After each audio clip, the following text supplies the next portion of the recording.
संत समागमे धरावी आवडी करावी तातडी परमार्थाची महाराष्ट्राचा 58वा निरंकारी संत समागम पुणे या ठिकाणी होतोय.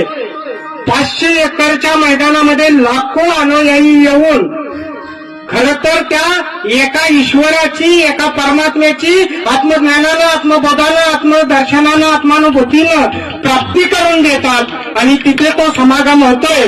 सर्वसाधारण आमंत्रित आहात सर्वांनी येत्या जानेवारीला 24, 25 आणि 26 तारखेला पुणे पिंपरी या ठिकाणी 500 एकरच्या मैदानामध्ये विशाल संत समागमचं आयोजन नियोजन निरंकारी मिशनच्या वतीनं सद्गुरू माता सुदीक्षाजी महाराज यांनी केलेलं आहे. सर्वांनी तिथे यावं आणि संत समागमे धरावी आवडी करावी तातडी परमार्थाची.